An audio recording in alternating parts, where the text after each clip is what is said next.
Hello, everybody, and welcome to what I suppose is the inaugural episode of Interview with the Artist. This is a new series I've been wanting to do for a long time because the reality is when I look around the miniature painting world, all I see is a lot of artists that inspire me every day who are doing amazing work. And I thought, why not make a show where I get to sit down with them and talk for about an hour? So that's what this is. We're going to sit for about an hour and talk with some of the greatest artists in the miniature painting world. And we have truly one of the greats on the inaugural episode, Mr. Sam Lenz. How you doing, brother? Good. It's an interview with an artist / vampire. I'm good, and thanks for having me on. It's good to be first. Hello to everybody from the Warhammer Weekly crowd. I've been watching for a couple of months now. I assume it's a similar crowd. It's probably a similar crowd, somewhat of an overlap. I'm guessing we'll get some people in here who might be more hobby cheating type of focused, right? Looking for those artistic insights. Oh, what they're looking for, Sam, is they want to get those knowledge nuggets out of your head. They're what they're looking for is somewhere in this hour episode, you're gonna drop the secret that lets them become Sam Lenz, basically, right? That's what we're here for. You're just gonna give the secret away, and they will become you, right? That sort of thing. Yeah, let me pull out a little knowledge nugget. Behold, a cheap synthetic brush. Got those hanging out. Oh, here's another one. Just kidding. I only had one. That'd be really great. I'll do my best to illuminate the senses. Yeah, so it would have been really awesome if somehow we had set it up to have you have like 18 different cheap synthetic brushes like just all over the room and like just off camera, and you were just literally pulling them all over the place. Yes, yeah, good. It's coming out of that's kind of how it looks when I'm streaming on Twitch. I'm like, oh, let me because I have all these models like sitting off to the side, and people can't see the shelves are like kind of up here, so I'm always just like Spirited Away style. Gotta keep it nerdy. I gotta keep it as nerdy as I can. That's good. This is a show, since this is the first show, and I don't really know exactly what the structure of this is. So thank you for helping me find the structure of this, Sam, for coming along on this journey with me. We will build the ship as we sail it, Vince. That's right. But what I am sure of, Sam, is that this show is all about obscure, nerdy references that that hopefully the audience gets, but if they don't, that's all right. It's for the people who do get it. Yep. So what we're going to do, so first of all, for those, I hope everybody knows Sam. If you don't know Sam, what are you doing with your life? All of Sam's stuff. He streams on Twitch. He has his blog and all sorts of other assorted ways you can interact with Sam, including taking classes with him. You have a class coming up soon, right? You're doing a class this weekend, next weekend? Both. There you go. Yeah, I'm going to, I'll be in Canada this weekend and at the Critical Hit Gaming Lounge. And then the next weekend, I'm at Alpha and Omega Games in Quincy, Massachusetts, just outside of the Boston area, teaching with CK Studio, of which you are one on the roster. That's right. We're both members, participants, junior partners, senior partners, associates. I don't know. We're both of council. That's what we are. Yes, gang members are we. But you don't talk about Project Mayhem. That's correct. All I know is whenever we show up together, there's like, we do this. It's a lot of just like walking and snapping. That's a lot of synchronized dancing. Right. Oh my God. Links to all of Sam's stuff will be down in the description. One of the things I want to do with these episodes is make sure I highlight the artist and give you the audience a lot of different ways to engage with them, because like I said, these are all people I want to talk to who inspire me. And Sam is definitely one of those people. Sam, you've been an artist that I have admired for years and years, and you've done amazing, amazing work repeatedly in competition and in just personal projects. So great to have you here. Thank you. I rarely look up to notice any of that. I pretty much hate all of my work and just want to constantly start a new project and just do better and better, I understand the hating all your work thing. I think that's just comes part and parcel with it, right? It's a strong word, but yeah, critiquing there's like maybe 5 pieces I feel like I've ever truly completed where I'm like, yeah, that's done. It's fine the way it is. Yeah. So part of what I want to do with this is just we're gonna go down random rabbit holes and just talk for a little while. Yes. So structure of the show will be like this. We're going to talk about stuff. There's some questions I'm going to ask Sam. There'll be a Q&A sort of portion at the end. So when I say so, people who are in the show over here on one of the sides of the screen, there's a place where you can write little questions, and then you can write questions, and I'll ask them of Sam. But it's a good place to start. Okay. Because do you think, like, I am usually frustrated by my work. You're right. Hate's probably a strong word, but like, I look at a lot of my stuff and I'm like, yeah, I don't know. I don't really like it. Hate. I tend to be extreme, but yeah, everyone kind of, hopefully, I think this is the proper artistic drive to look at your work and think about what you could do better instead of looking at your work, thinking it's the best. And then maybe furthermore, seeing other people's work that's seen as being better than yours and like hating it, you like can't get upset in that way. No, yeah, and I think, do you think that comes part and parcel, right, of sort of trying or painting at some point, being in this art, this hobby, this pursuit, whatever we want to call it? I don't know. I don't want to be pretentious about it, right? But for a certain amount of time that you just, one of the things I feel is whenever I take my work somewhere where other people's work is also like beside it, all I ever think is, I don't like that. I look at all these other artists. I'm just like, that looks amazing. I love everything about it. Like I'm always just constantly blown away by other people's stuff. And I think, why didn't I think of that? Paint like that, make those choices, do those things, right? I don't know. Am I alone? Do you ever find yourself? No, that is entirely how I feel. And then I'm even more surprised when I win something. I'm like, what? Like, yeah. And maybe that comes from just, criticizing your own work, but yeah, it definitely like stacking it up against other people's work in the cabinet. It always kind of, yeah, I know the feeling. So it's talking about, that's where we are in the journey. It is probably important that we lay down for the audience where you came from, right? We've got to get our Drake story on. You started from the bottom, now you're here, right? Yeah, I started at the bottom, being an actor on TV. Right. That's the bottom. Yes, absolutely. As we all know, being a highly paid television actor. Yes. Yeah. Well, let me. I'll keep it relatively quick. I got into painting at an early age. My dad started me on like model airplanes, and then we'd play army men and paint those up, and he'd help us paint them. We had lead nights that we would cast and stuff, and that's all like going nicely. And then one day, hold on, let me break in 1 second here. This is a really good story. I just want to see if everybody else in the audience, like me, is picturing young Sam Lenz. Like I'm picturing you like 10 years old with your dad, but you still have the same hair and beard. Yeah. You're like a tiny version of you, but with the same hair and beard. So just, I want to make sure that image is in everybody's head. You can tell because it's very old. Go ahead. So yeah, exact same, like cruddy beard that I'm working on. But yeah, anyway, so that imagination was kind of ignited by my dad having the interest in model kits. And then my oldest brother, I have two older brothers, and the oldest one is 6 years older than me. So he was the appropriate Warhammer age, and he got that first box, RTB01, the first box of Space Marines, Rogue Trader box number 1 for anyone not up on the code, on the slang. So it was with those, like, it was cast in like that ivory plastic, but I think this would make me about like 7 years old at the time. And so that it was ignited at a very early age for me. And I actually have one of the first models that I've ever painted. This is going to be a terrible example, but it's not a good paint job either. Holy crap. People, it all starts somewhere. Okay. How old were you? It's not good. Maybe 8 or 9. I am amazed you still have that. Freehanding. There you go. You got it. Mastery.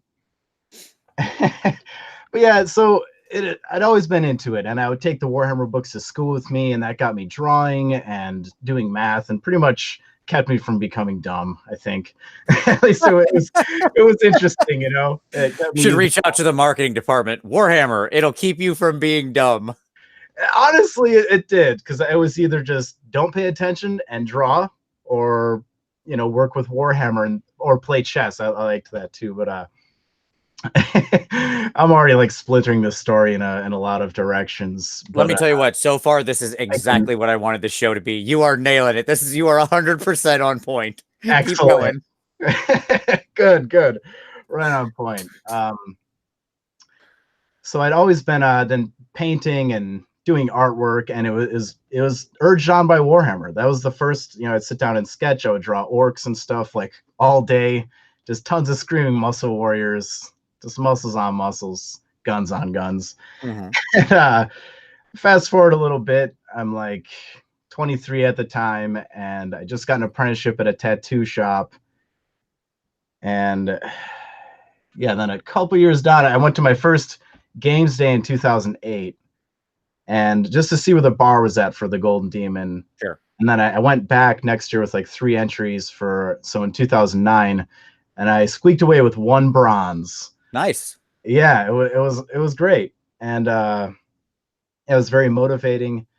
So the next event coming up was the Rogue Demon at this thing called the Adepticon. Yeah, Rogue Demon days. Yeah, so I went there with like 5 entries, and I didn't win anything. Fell right on my face, but it's good to stay humble, Then I was sad for 12 hours, and I came back kicking, and I think I won like 4 or 5 Golden Demons the year after that. How many were there in the U.S. at that time? Because there was more than one a year, right? There's a couple games. Yeah. That time there was one. They did L.A., Chicago, and maybe it was Boston. An East Coast location. Then it started swinging and changing locations. Then it rested in Chicago for a few years, then down to Memphis, and now to England. But now back. And now back again. Yeah, I'm excited for that next year. Absolutely. I know you are too, man. I'm excited. Oh, you're beyond stoked. Yeah, we'll get to that for sure. But yeah, so just I stayed motivated. The tattoo shop closed down in 2010, the next year, and I had started taking commissions on because there was.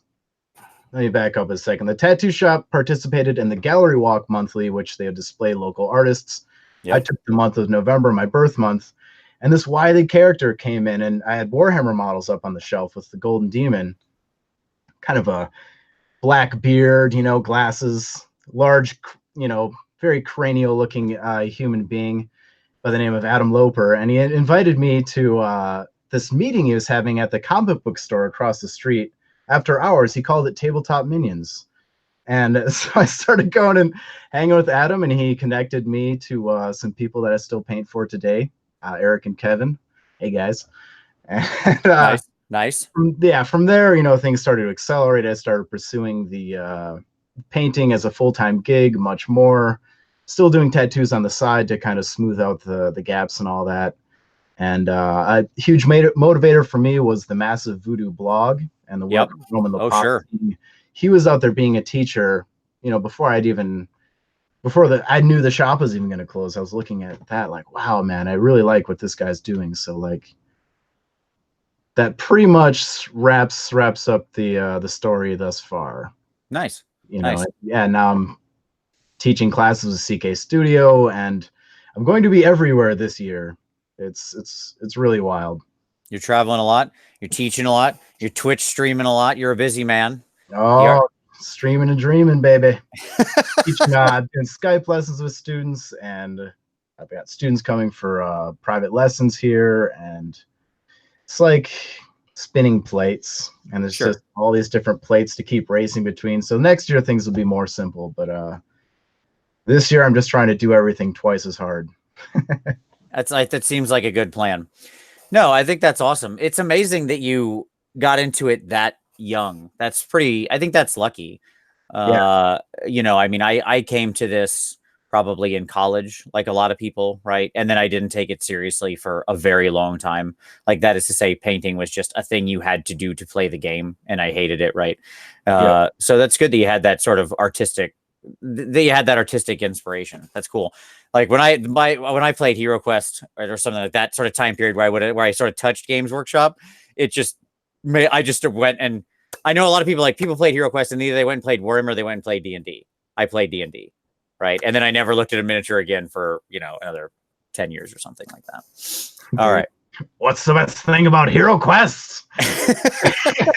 Yeah, that game also, I at one point was I loved it so much I was writing my own rules and making up other character classes that I never play tested, but I came that close with Hero Quest. You know, that's still a great game. Oh, I'm sure those are gold to this day too. Yeah, I love finding old things you wrote like that, because it's like, that's just gold. I'm sure you could drop that right into the game and it'd be good to go. No problem at all. Yeah, there's no like favoritism going on with the specific like Minotaur class. Yeah. Nice. So you mentioned Warhammer. Are you playing anything right now? That is to say, like, are you getting in any? Are you actually, painting for yourself, playing any games, that kind of thing? Yeah. Pretty huge on the Zombicide. I love that. I've got a lot of it painted up. I play Infinity. So it's been like over 6 months because I live in Wisconsin and things are kind of spread out. Sure. And I just recently joined up in an escalation league, and I've been playing Age of Sigmar at the local shop. Nice. Yeah, I'm playing Stormcast Eternals. I was gonna go with the Sky Dwarves, but you can't do what I wanted to do with them. Well, I could tangent off on that, but I wound up on the Stormcast. I played 2 games and I got 2 wins so far. So you're batting 1,000. Yeah. Now's the time to quit. That's it. You're good. You never lost a game. We can leave on that note. Well, it turns out that the guy on the cover of the game is pretty good at winning. Yeah, the guy they built a statue of out in front of the place. Yeah, it seems like they might care a little bit too. It's like when I used to write rules for Hero Quest. No favoritism there at all, I'm sure. Absolutely. So no, that's great. When it comes to like painting miniatures, how often do you still get to paint for yourself between teaching, between commissions and everything like that? How much time do you actually get to say, this is just for me, I'm just going to paint here, you're not streaming or anything like that? Like, how much has that become a precious commodity, or do you still get some good time? I'd say I paint for myself like 20%. Okay, so not bad. I mean, not great, but not bad. Right. I'm always kind of averaging that out where I'm like, all right, I got to drop everything for a week and get, X done for a certain competition or to play Infinity or something. Sure. But I definitely like a variety of skill levels within my projects. I think that's just super important. Like, just, advice to people that paint out there: have those small kind of appetizer projects next to yourself. Try to do some sketch style painting, or because that I find that my energy like instantly renews if I change projects versus just trying to hammer this winning entry out. Well, yeah, so let's talk about that for a moment. I think that's a good thing to dig in on a little bit. You obviously, as anybody who's looked at your work knows, and we're going to look at some of Sam's pieces in a minute. I've got them teed up. Sam has some amazing work. We can share some stuff he's done recently. And just like, I mean, you can go deeper, go to his blog, go look at everything he has. Sam's stuff is awe-inspiring. So very deep and unorganized. So that's okay. It's worth it. It's worth it. Any good artist should be somewhat unorganized with something, right? Like, that's just some part of that. But how do you, like, if you painted everything to the level that you did for, let's say a competition piece, right? I have to imagine you'd go insane. Does that seem like a fair statement? Yeah. Start looking at it like this. Okay, I'm going to spend at least, let's say 15 hours on a competition piece. Sure. Right? That's bare minimums. Yeah. All right. Now every single model I buy is a 15-hour sentence. And I've got a box of 200. I'll be done shortly after the Earth cools. Yeah, exactly. You don't get the time back. You can, you can spend all your money, but you don't get that time. So what do you do beforehand? Do you cap your time? Do you say, I'm only going to take this to a certain level? And then how do you deal with it when you are you more unhappy with it, or are you, because you look at it and only see the flaws, or are you happier with it because it's playable and you set your expectations early? Like, what's your mental gymnastics, right? Because I know this is challenging for people at a lot of different skill levels. This is a challenge they face. Right. A lot of it, you're not thinking about it that hard, which that's been the fun part about teaching. You're seeing what you're doing through a new set of eyes or 20 sets of eyes. But yeah, usually it's me setting a level. I'm like, okay, this commission is worth X amount, or I'm just doing tabletop quality, which is a totally relative term. But yes, there is like a preconceived idea of how good this is going to be in the end. Right. I think of tabletop quality like that. Did you ever watch The Price is Right, where you like they that little red bar was moving up the scale and they had to like stop it, and if the price was somewhere in the red bar, then they won that round. You know, that's what I think of tabletop quality. It's just it's a bar that kind of moves, right? But it's all there, and there's a top end of the scale above that, right? We know that some above, some below. Yeah, you can like mince it up and stuff, but whenever people ask me what's tabletop quality, base wash highlight. That's like the most simple like way to approach it, and then from there, then yeah, I can talk your ear off about the scale, Vince. All right, so let's go deep. Let's talk about the scale, Sam. No, we're not going to do that. That's all right. So no, I mean, I think that's a good sort of. It's a good discussion to have because it's something I think a lot of people ask and feel, because no matter, even if there aren't many Sam Lenzes in the world, but everybody, I think, there are a lot of people who can push themselves to paint at, let's call it, their best level, but that takes, a longer time than they would want to spend individually. So understanding how they can like not do that, right, and still be happy, I think is a great challenge. What do you do when you want to paint faster? Let's get some. It's time to rip some knowledge nuggets out. We're gonna squeeze that grape up there. That's right. So what are your tricks, man? What are your tricks? You're painting faster yourself. You want to get something done. You had to give some tips out to people. What's your get stuff done faster tips? Man, again, to the depends on what kind of scale you're looking for. Let's just say let's spaghetti at the wall stuff. Just we'll let them decide. Yeah, I just want to throw a note out about taking the time to practice something versus completing something. Let's talk about Michael Jordan, right? He played a lot of games of basketball. How much of his life compared to actually playing the game do you think practicing would filter in? Or being in a band, that's like 90% practice time. That's an exaggeration, for miniature painting, but I try to tell people, they're like, I can't get smooth blends, but I'm also stuck in this race where it's quantity versus quality. I need to get playable tabletop models done. Just take a night and release yourself from the pressure and just try to practice something with the intention that you're not going to finish it. Like I like that. I want to learn edge highlighting. I will take the door of this rhino. All I'm doing is the edges on this piece. And then I can throw it into the river or recycle it, whatever. But like, take time to like practice what you're actually trying to do, instead of just going into that game of basketball and learning how to like shoot threes. I love that. No, yeah. I mean, you're absolutely right, because the people we think of as being just sort of like unbelievably talented, right? Jordan or the Beatles or something like that, right? Whatever you pick. Like the Beatles famously played for a couple years in Hamburg, where they were doing 6 shows a week or something like that for 6 hours a night, right? Just grueling practice playing together for just an unbelievable amount of time for years. And this is like, far before they're famous. It was a crappy nightclub, but they're there just grinding out songs for hours and hours and hours and hours every night, practicing. Jordan famously didn't make his college team the first time out, right? Yeah. So like, I think that deliberate practice thing is so critical. So that's good. So instead of talking about, let's put the cheats to the side for a moment. Like I said, I'll follow rabbit holes here. I can. No, we're good. I like this. I like this rabbit hole.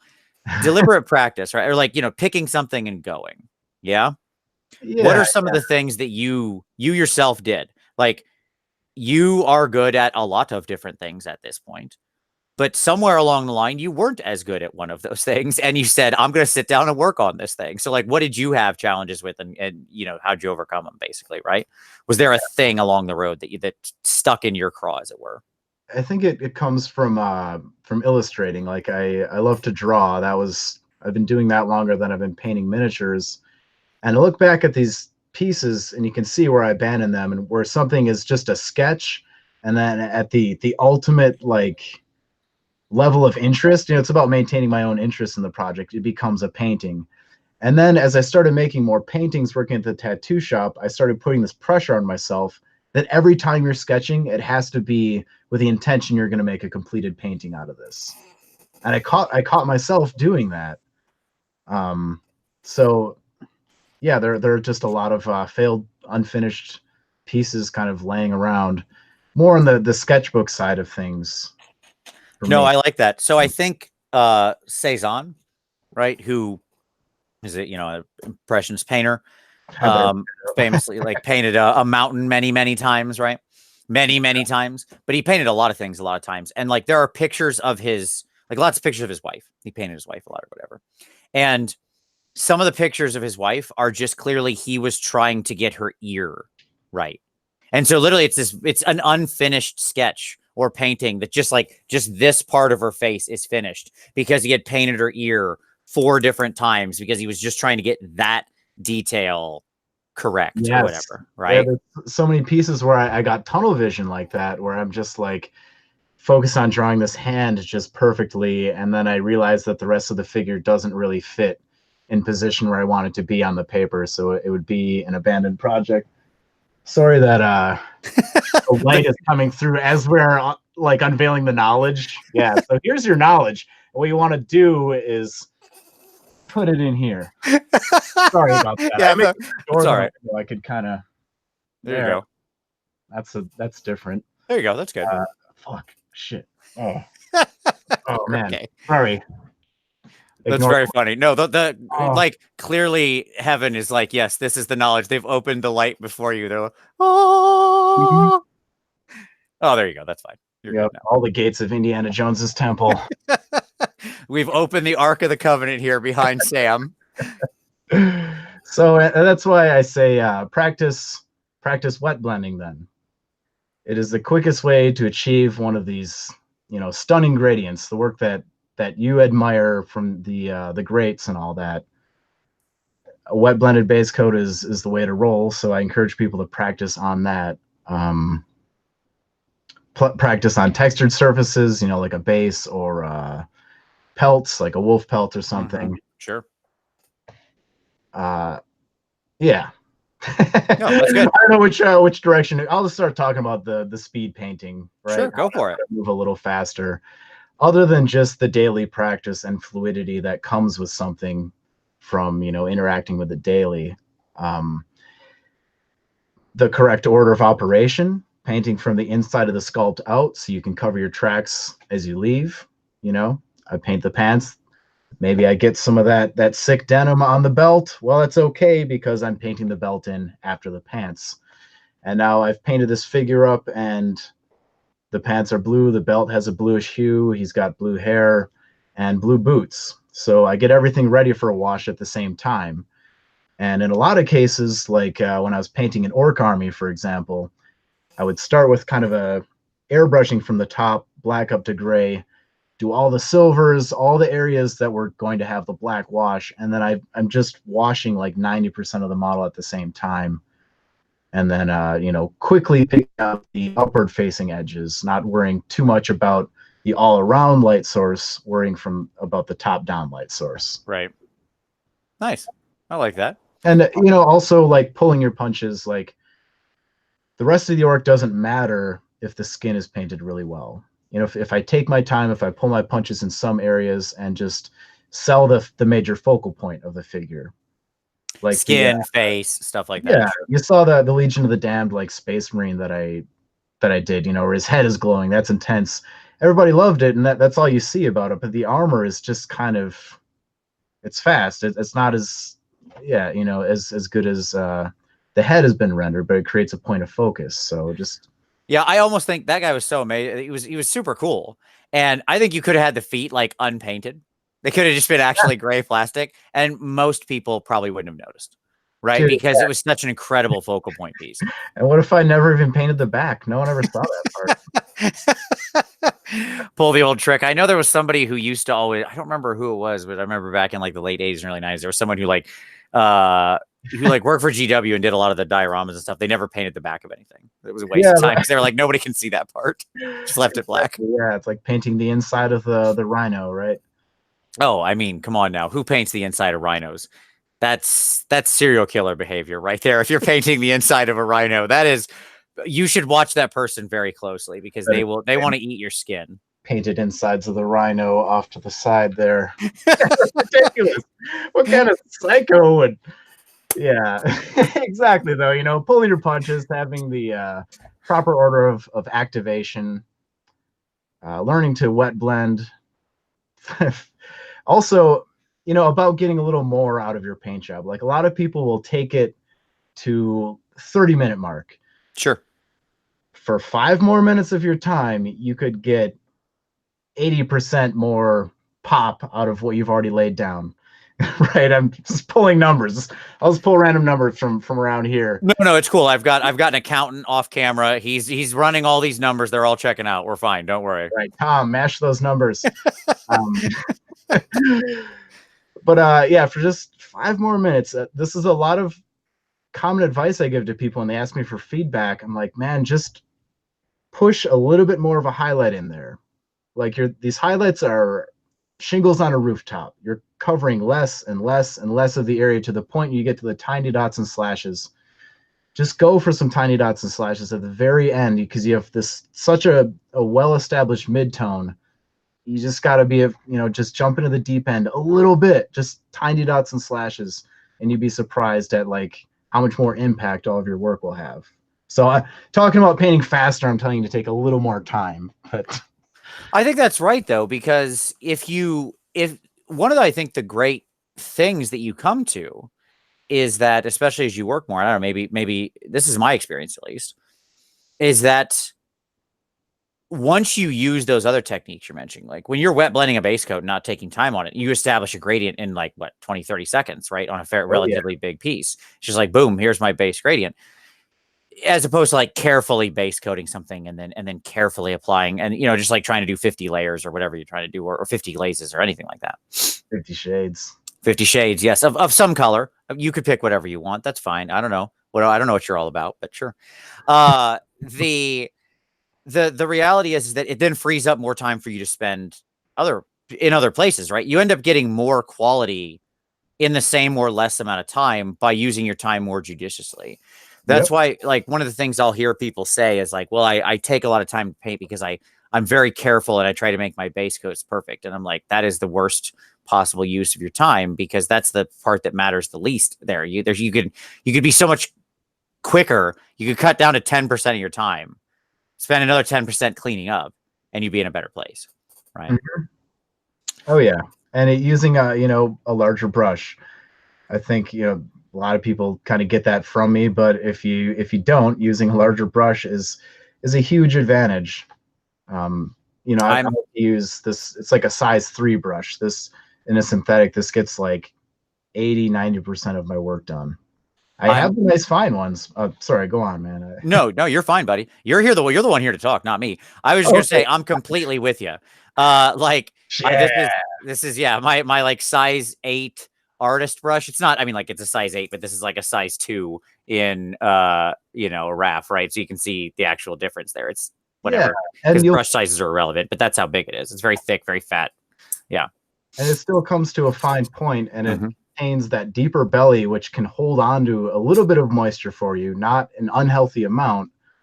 And it's a lot easier to be painting and blending when removing brush from the pot and getting it to the model, and it dries in the wind created there, like a brush with a deeper belly. It's all about it coming to a finer point. People are always surprised, and I understand the logic because it's a miniature, so you should use a miniature sized brush, right? I mean, I felt that way for a long time, but try a larger brush if you want to up your speed.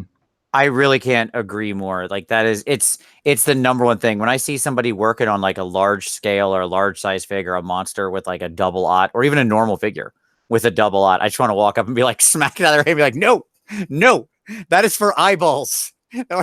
and tiny jewels or something. I don't know. Like all these minis have some kind of annoying little, I call them bejangles. My least favorite part of miniatures, the bejangles.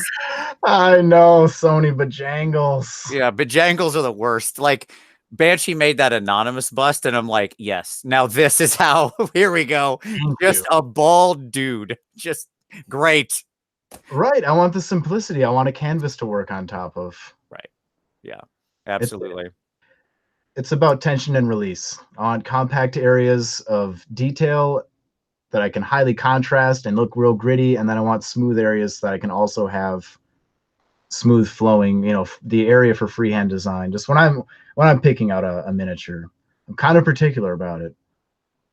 Understandable. I think that goes. There's things that speak to us, right? So this is good. Here we go. My question. All right, here you go. What type of minis? I'm not gonna add any more color to that. I'm literally just gonna leave it at type and let you decide how you want to construe that. What type of minis do you like to paint? You have your choice. You're doing whatever you want. What type of minis do you like to paint? You can answer that however you want. Flesh beasts. I like big monsters. There are no rules as far as skin tones and things like trolls, Nurgle models. I've got some, got a bunch of pieces laying around, but yeah, I tend to gravitate towards large monsters. A lot of the troll bloods from the Privateer Press range. Sure. Yeah, like big demons and stuff like that. So just kind of open, exposed flesh, right? That sort of thing. Mm-hmm. Yeah. Just large monsters opposed to vehicles. And as I say this, I'm like, man, I really got to paint a vehicle. Every piece is an experiment. You should always be trying. I like to always be trying something differently. It is so interesting to alternate between the two, right? Between like vehicles and big organic pieces, because they are such a different experience. Mm-hmm. The vehicle is such a more like methodical, like planned stack experience of trying to like capture these very like mechanical expressions of light and then layer on top like natural organic weathering and stuff like that. Whereas big fleshy monsters and stuff like that are just going nuts. They feel more like an exploration, right? Yeah. Type of thing. I don't know if that makes sense, but that's how I've always interpreted them. One is much more free than the other, I think. Right? Yeah, it's very touch and go, where I'm along the journey and I decide this monster has more of an amphibious nature and it needs kind of this speckled toad belly. That's okay. And maybe it's got, pink palms or tiger stripes or some kind of, green design around its eyes to inspire fear in its enemies when it gets psyched up or something. Whereas, yeah, with vehicles, it's kind of like, oh, I guess I could paint an extra, like, skull with wings on it, which are awesome, which are awesome, or checkers, or, you are kind of a little more bottlenecked.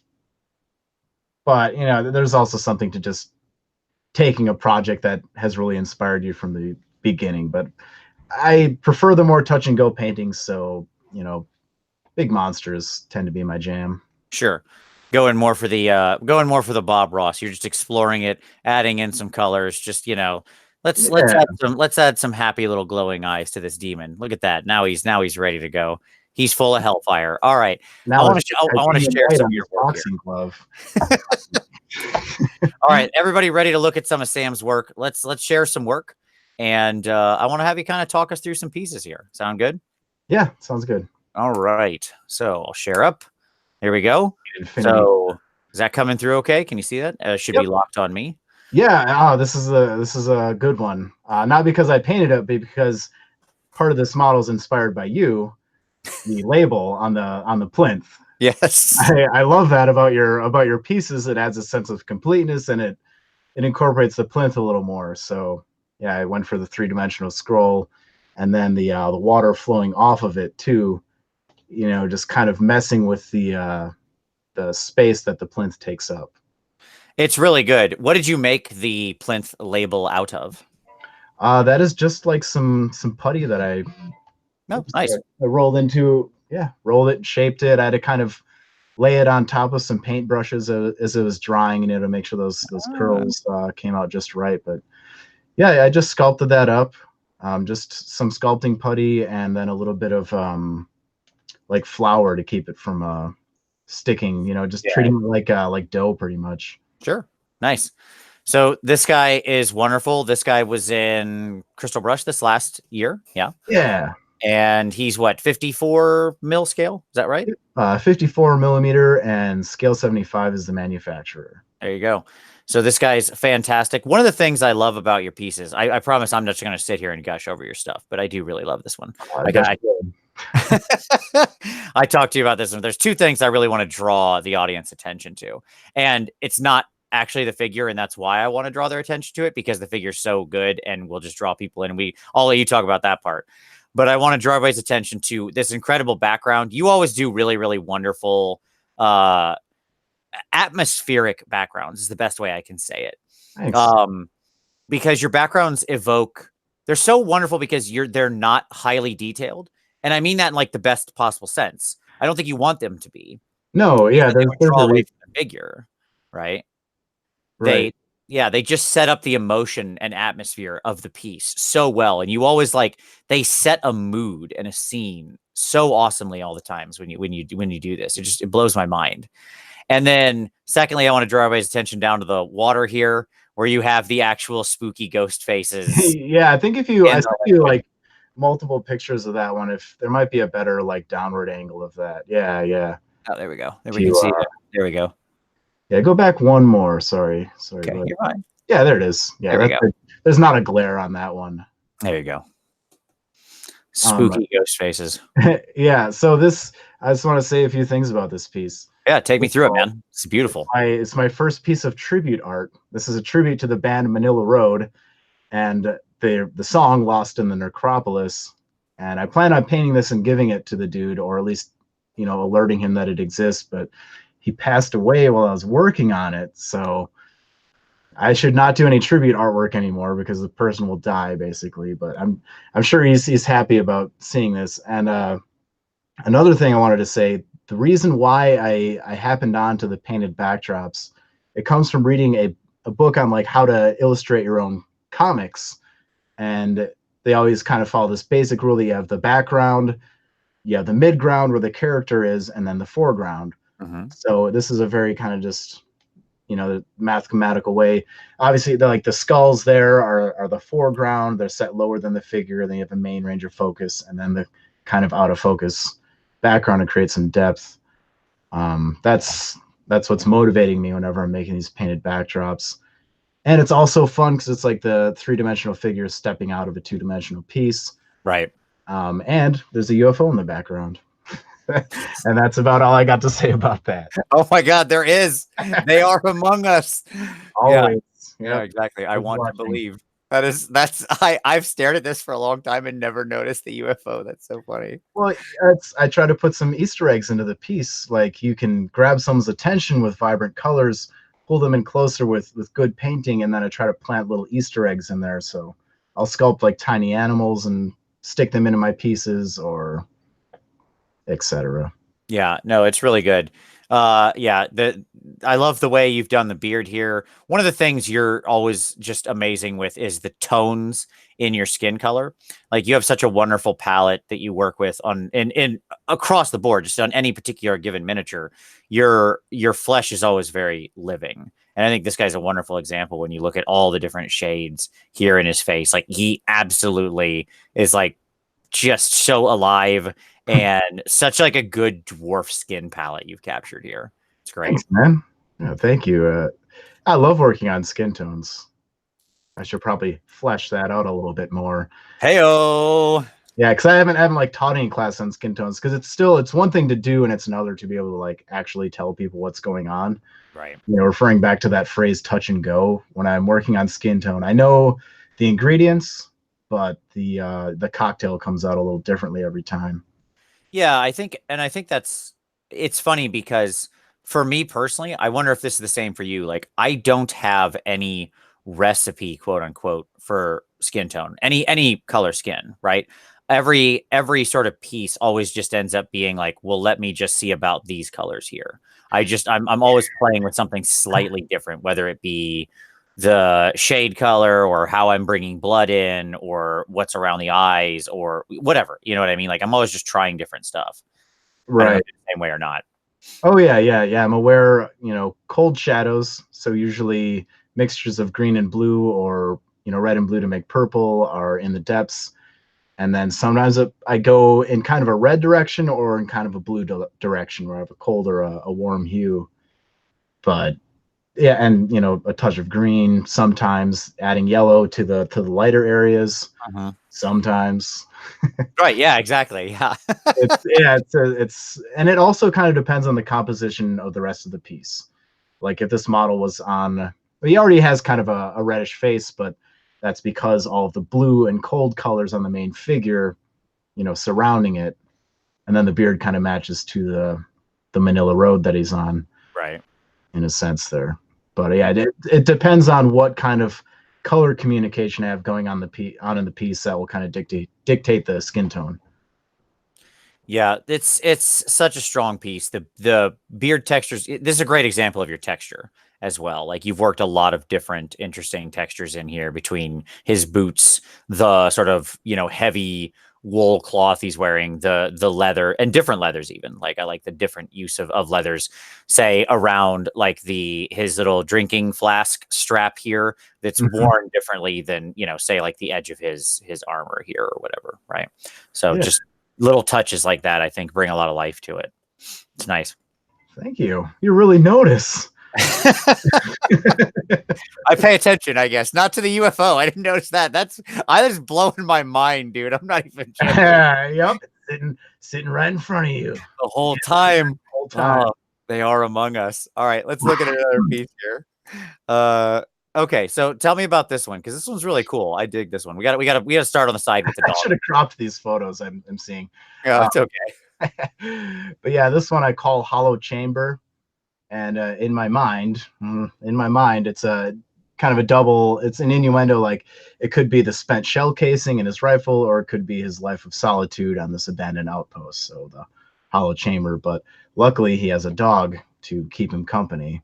Always in the post-apocalyptic wasteland, the difference between a happy or even a survivor and a dead person is, do you have a dog companion? We all know that. Kevin Costner taught us that. That's all we need to know. A Boy and His Dog, another classic example. Yes.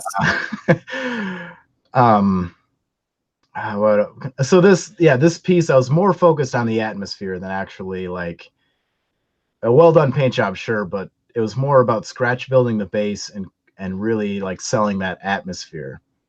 Yeah, this is a super cool base. So like what did you build this out of? Let's talk about that for a minute.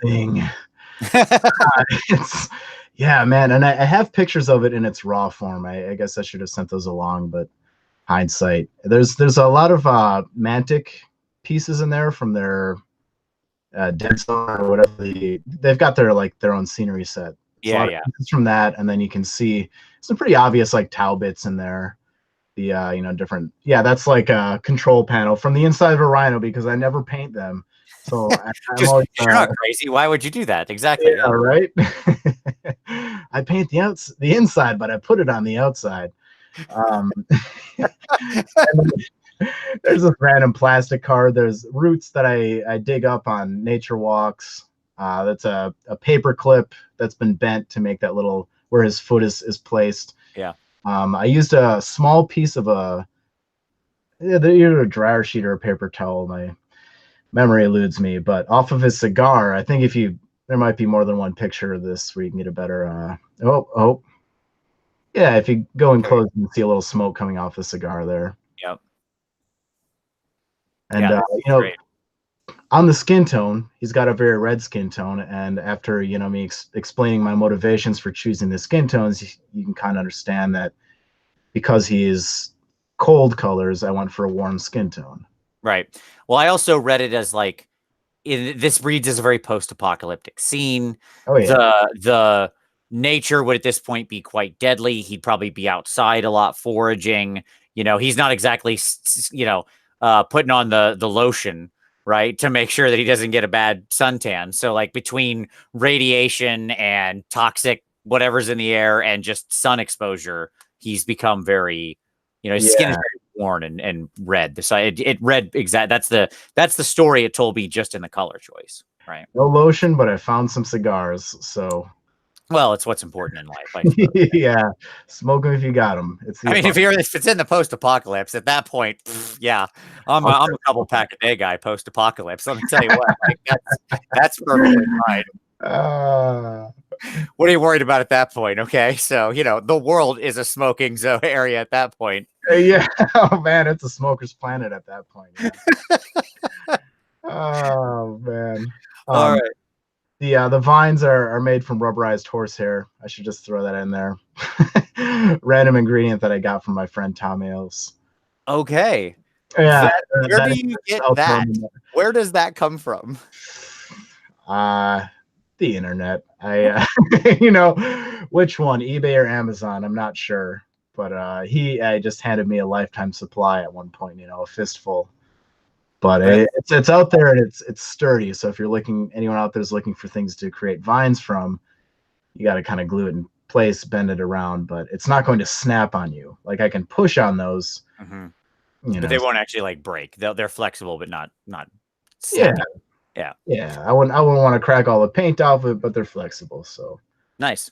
All right, let's take a look at some Stormcast here. Are these the guys for your current? Yep. Current force? Oh man, yeah, that one's a little out of focus. I'm especially proud of the shield design that I made up on the front. Did this have the like hammer and stuff on it originally, or was it? Okay. Yeah, I filed that down, and I was going for kind of like a Celtic theme on my dudes. More of a somber kind of dare I say chill look. It just flopped out of my mouth, but yeah, going for that kind of more brooding, deep tones. And so think about a note on contrast, because the models have a lot of deep colors on the figures themselves. I went with the snow bases. Like you should see one of these figures before I had the snow to the base. It completely changes the look of the model. Right. Working like there's so many forms of contrast, right? There's the warm cold, but it's also light and dark. Yep. Absolutely. Yeah, and I like the addition of the little glowing vial here. Nice little hint of like actually vibrant color in the middle of the muted scene. These guys are interesting because their faces are, lack a lot of the things that we would normally use to draw attention to them. Right. Yep. So, yeah.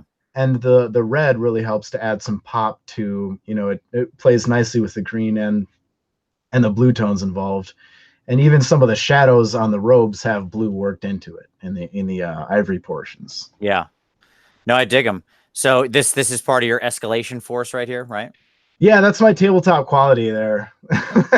Just banging it out quick for tabletop. Yeah. How much more than 5 sequiturs do you have done here? That's the question. Do you have more of these guys?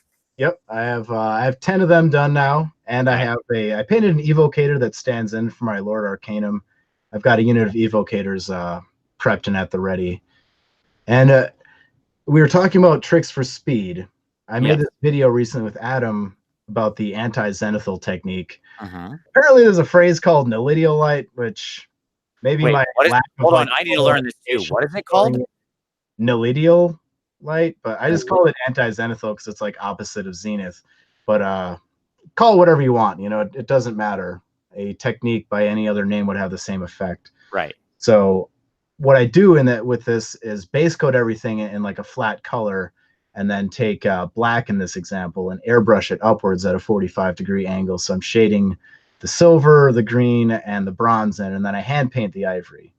Yeah. Because, black's just not going to look good over the ivory, but it's another little quick step. And then I will bring a wash into play and, tinting over those possibly harsh black shadows. It'll kind of bring everything back into the tone zone. Tone zone TM. Tone zone, you got tone zoned, bro. Anti-zenithal. Yeah, I love the. I always said reverse zenithal. I like anti-zenithal. Nilidial sounds super cool though. I'm not gonna lie, that's a cool word. Oh yeah, I'm all about it, but that's like, what does that even mean? You'd have to then explain it. Yeah, nilidial. Okay, so what I mean is like, how there's like a zenithal lighting. Well, imagine if it was the opposite of that, like an anti. You know what I'm just gonna call it? Yeah. I'm just gonna call edge highlighting, sword blading, and washing is gonna be like juicing. And, you juice them minis, bro? It's not a blend, it's a fade. It's not a. Well, I'm out of examples, but sure. I think I've made my point. So whoops, and you're welcome. There you go. Like we can't just confuse the sort of like dictionary soup that our hobby already is with all these different terms. That's you read my mind. You read my mind, but I don't want to loom around on that topic too much. But all right, let's talk about Boudica here. Oh yes, oh yes. So this piece, this is the second bust that I've ever painted, and it's a lot of fun. You have I mean, it really looks like rookie work, dude. I'll tell you what, man. Yeah, you really need to up your game here. Jeez, okay, continue. I'm sorry.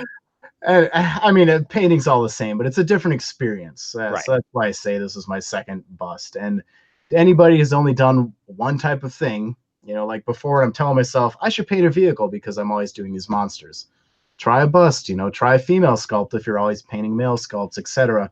It'll kind of pull something differently out of you. And as I was working on this, I learned this is actually based on like Celtic legend. You know, she's kind of like almost like a King Arthur level of you know, folklore character. So I got to learn something. It was like semi-historically based, so that was a lot of fun. I talked about different forms of contrast, you know, between you have color composition, you have light and dark, you also have textures. You know, this model has the liney texture on the on her tartan shawl. You can see the kind of the speckled pattern of the like cotton wool tunic, and then the very smooth face, and you have wood textures in there too. Again, the cracked leather. So her knuckles also, though, like there's little bits of texture you gotta really like. The old scar on her cheek, the knuckles, right, of where she's gripping the spear tightly. Yeah. And another fun thing, and this is like my first time trying this out, was atmospheric reflection on the non-metallic metals. Like if you go, I was going to go talk about this. It's so funny. This was going to be a thing I absolutely wanted to draw people's attention to, because this is a thing that I've always noticed you're really good at, which is having pop colors and interference colors in things. And here I noticed like sort of the reflection basis of it. So yeah, please walk us through this, because this is such a little thing that people could miss, but it makes it so much more real. It looks, in the photo, like if you just look at it at a distance, it looks kind of like a cruddy reflection, honestly, because the light colors look so much just like normal light colors. You know, like that tan and the yellow area I'm talking about specifically. So, you know, that's to assume that there's some sunlight coming down from a direction, and she's possibly standing in a green grassy plain. And on the very lower edge, there's just a touch of her hair color. Metallics interact with their environments a lot more dramatically. I would say mentally just look at like a steel ball bearing and now look at a ping pong ball and hold them next to each other, and you're going to see a lot more of that drama going on. Yeah, it's really great. It caught my eye straight out of the gate. It's such a minimal touch that actually does a huge amount of work. Yeah. And there's like a little bit of metal on this model, so I was like confident that like, all right, this will be a good time to learn how to do this. Every piece is an experiment, you know, and without doing a model in full plate mail, you know, just take little bites. So I did paint over that like once or twice and start from scratch. So somebody asked, are you applying that? Are you doing sort of your fade first and then glazing in your colored reflections? Or are you working that in initially? Okay. Yes, I find if I'm doing like OSL or these colored reflections, if I'm mixing that base color of whatever the interaction is, you make a different color. Like if I had red, and there are more rules to this that I don't know, all right, but if I was to have red reflecting over a blue surface, mix them together, I'd make purple, which is actually kind of deeper and a damper tone that I want when I'm trying to bring things up to red. So I will just glaze many thin layers on to achieve those kinds of effects. Nice. And then finally, shall we end talking about this guy, this gross monstrosity here? Which I had the pleasure of judging, actually. This is nice. The pleasure of judging. Oh man. I think everybody's piece is important to them as yours is to you. You know, it's so hard to like judge and critique stuff for me personally, but so I commend you for your efforts, man. What I liked about this was I didn't know this was yours. Like I knew you had something in there, but I didn't know which one you did. Like I was doing it blind. I had no idea whose was whose when I was, because everything was blind submitted. I didn't see anybody who did it. And I didn't, if you shared pictures of it beforehand, obviously I follow you on everything, but I missed if you had shared pictures of this. And so I was like, I think one of these is his, but ironically, there were also two of these, right? Yeah. This particular model. So I was like, they were both really nice. And I was like, well, I don't know which one's his either way. So I don't care. Like it was, you know, as always, as a judge, you go in clean. Like you're evaluating blind and cold always. But this was really great. It was a great piece. So yeah, take us through this one. Thanks, man. Yeah, so basically what guides me when I'm creating like rotten or nurgle tones. So we'll talk about the skin. All the colors that appear in a bruise, which are all independently beautiful colors. If I just say things like yellow, blue, red, you're probably imagining a bunch of flowers, but you'd be wrong, partner, because we're talking about rotten meat. And yeah, so it's just kind of a fun mental play, you know, to take all these separately existing beautiful colors and mix them together to make the elements of disgust. And so yeah, that's that on the skin. And you know, adding a lot of extra texture that wasn't sculpted onto it to make it all wrinkly and stuff. That's a really fun thing to play with, and you can see the same happening on the horns there. Yep. And it, speaking of contrast, you can see the model is kind of generally warm colors. There's obviously cold colors in the shadows, but it's framed by this cool castle and cool wings. Yep. You know, and then again below the blue castle now is the red again. So you see there's kind of a separation. It frames the actual creature up in a nice way. Yeah, one of the sort of theories that I ascribe to is sort of the circle theory, right? Of like, as you start with a ring of some kind of temperature or color or something, and then as you move in toward the center, you have rings of evolving color, right? So it kind of like will alternate, this sort of alternating ring theory or whatever. And one of the things I noticed when I was judging this piece, again, like I really liked how it handled that, because you had this warm edge here down at the bottom, which just generally works with the light of the universe, right? Because we're generally in warm light. That is saying the world is usually yellow light, right? And then you had this nice cold ring that the universe, yes. You have this nice cold ring that frames it, including even like up here, the steel on this thing is, you didn't rust this as much as you could have, right?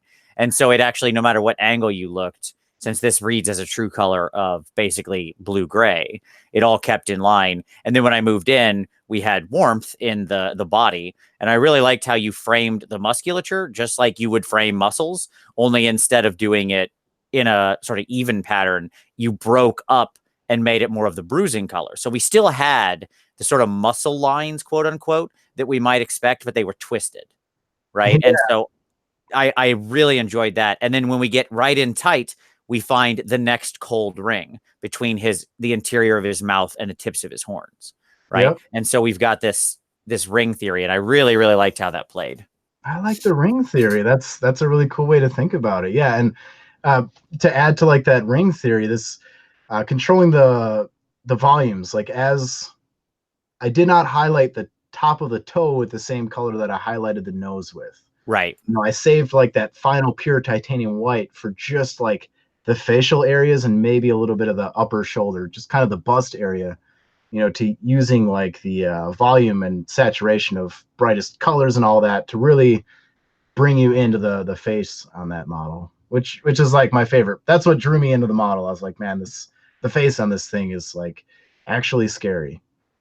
Yeah, he has a grotesque face. It's absolutely true. Yeah, this was great. This was for Resin Beast, obviously. I don't know if I said that or not, but it was for Resin Beast. And it was really, really wonderful. So great stuff. All right, cool. Very good stuff, buddy. So let's close out here. And let's do a little, so here we'll do a little Q&A with the audience. So audience, you have a chance. We're going to take a few minutes, throw your questions over there if you got some questions for Sam. And I'll filter them out to him. But while they're chatting in their questions, here's my standard questions. I don't know if these are going to be standard going forward because this is episode 1, but here we go. I've got some questions that I think are that I'll ask all the guests. All right. Yes, no, no, yes, and no. Nailed it. All right, great. So moving on to the audience questions. No, all right. So, what is your favorite piece not painted by you that you've seen? Like, what is there a particular piece you remembered not painted by you that inspires you? Oh my God. Oh, there's so many. Sure. My head is going to explode. Oh man, I'm like, look, I have like pictures on my wall of like Roman Lapot's stuff. God, what drives me? I don't have a good answer for this. Like a particular piece. There are specific artists that just like. Sure, we'll go artist then. What are pick it? An artist that inspires you is Roman one of them? He's one of them for me. Like definitely. He's a very inspiring artist, and he's also like there's just a lot of other. Like I like what he does, and I like who he is. So it kind of adds this kind of double layer to it. But I don't have the pleasure of knowing all these other artists that I admire. Yeah, like Kirill Kaneev is probably the best miniature painter in the world. I think that's like a pretty safe thing to say. It is art, so really it's hard to compare. Sure. But no, that's fair. Yeah, pieces that I'll let you think on it. Blown away. There's so many like things to see these days. It's like a great time to be in the hobby. Lucky to be getting into this. If you're 9 years old right now, you're very lucky. Oh man, when I see the young, like during Crystal Brush, you see like the young. I never cared until now, and I'm like, oh, I want more time. YouTube exists. Like exactly. Oh, we grew up at the wrong time, man. We grew up at the wrong time. We're gonna get eclipsed by these 12-year-olds winning like the young category at Crystal Brush. I'm like, this is what they're painting at 10? My God. There was this kid. This is my favorite moment from Adepticon. Was this young kid? I think he's like 8, and he's like, "Oh, I watched all your videos with tabletop minions, and I painted this thing." And I'm like, "Oh, that's awesome!" And then he came back to me after the awards, and he's like, "I placed in the Youngbloods category." I was like, nice. "Oh my God!" Nice. All right, here's my other 2 questions. Number 1, you're okay. What's your favorite color? Single color, you got to pick it. What's your favorite color to paint with? Man, mm-hmm. Man, my favorite color. Mm-hmm. One color. I'll go with something that comes into every single piece. Exile blue. Okay, cool. There you go. Exile blue comes into every single piece. Green is my favorite. No, green is my favorite color. I take it back. All right, there you go. I accept your answer. Green it is. What paint tastes the best?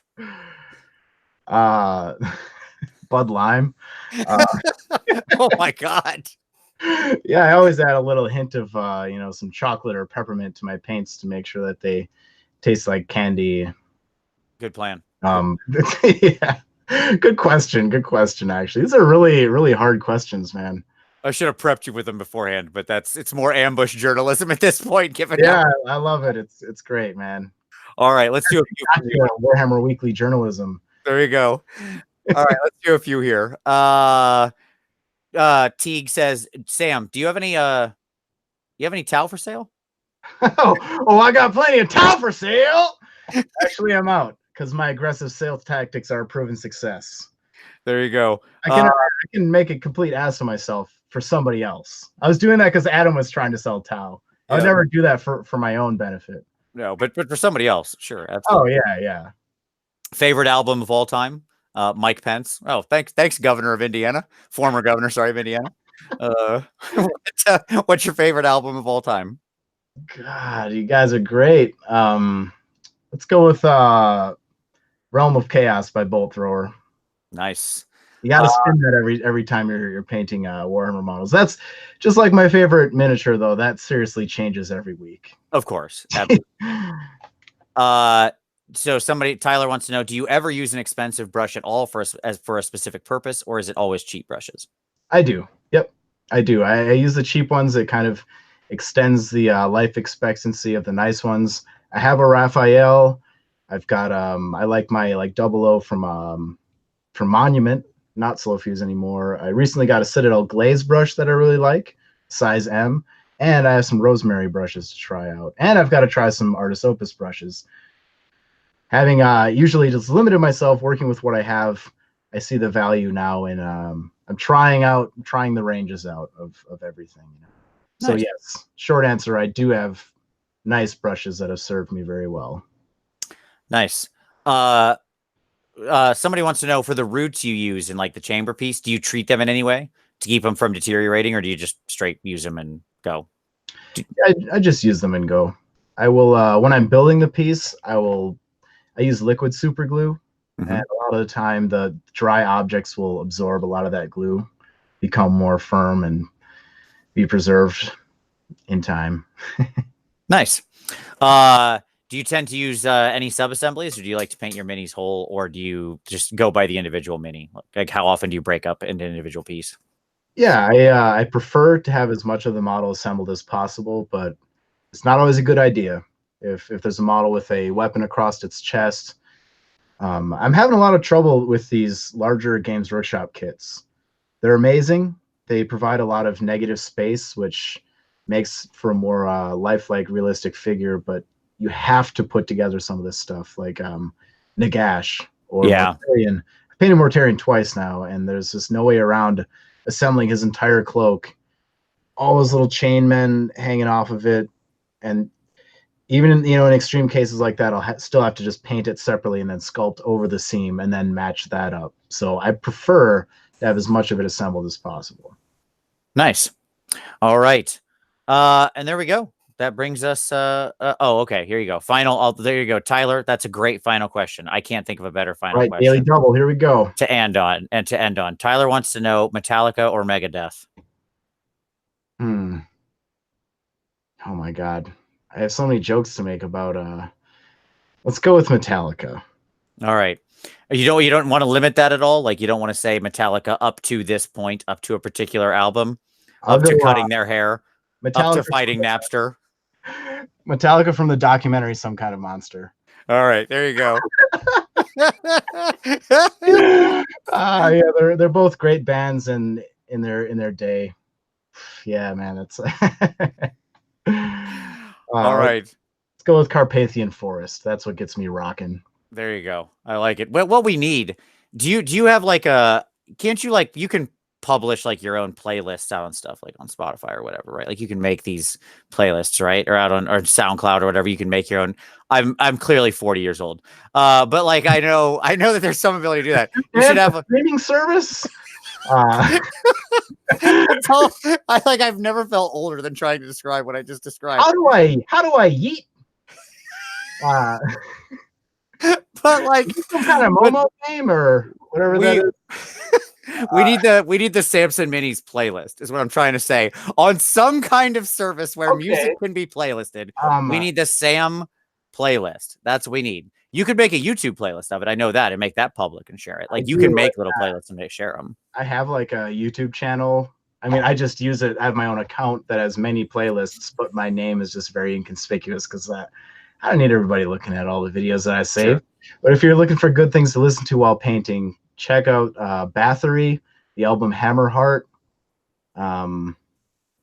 I can't recall the other. There's a second wave of Bathory. Some people that know what I'm talking about will understand. But start with the album Hammerheart. Bolt Thrower is a good painting soundtrack as well. T-Rex is a lot of fun. I listen to not just metal, believe it or not. Sure. But lately I've been getting down on like atmospheric music. Like I'll just look up YouTube like Rohan music and ambience, Winterfell music and ambience. That's been my soundtrack for the last couple of months. Yeah, I go for just like 10-hour loops of Gregorian chant. 10-hour loop of Enya. 10-hour Firestarter by Prodigy. On that instigator. That's how you get the minis painted right there. All right. Well, Sam, thank you very much, buddy. I appreciate you coming along on this journey. It was a good first episode. It was a lot of fun. Like as I said, all of Sam's links to all his stuff will be down in the description. This will hopefully be a new ongoing series. We're going to try to do this basically bi-weekly. It'll probably be near a weekend. Like, it's going to depend on the artist's availability, obviously. So I can't force them to conform to my schedule. So it'll be at their leisure, more or less. But it'll be sort of this time. And Sam, thank you, buddy. It's much appreciated. Yeah, thank all of you. Thanks for tuning in and having an interest in miniature painting. Man, it's a great time. So let's just keep spreading the good word in this world of instant gratifications and shoot dances. You need to learn something where you have a meditative activity or something to show for your time besides just being a little bit poorer. That is the most perfect note to end on ever. So thank you very much, everybody. We appreciate you watching. We'll see you next time.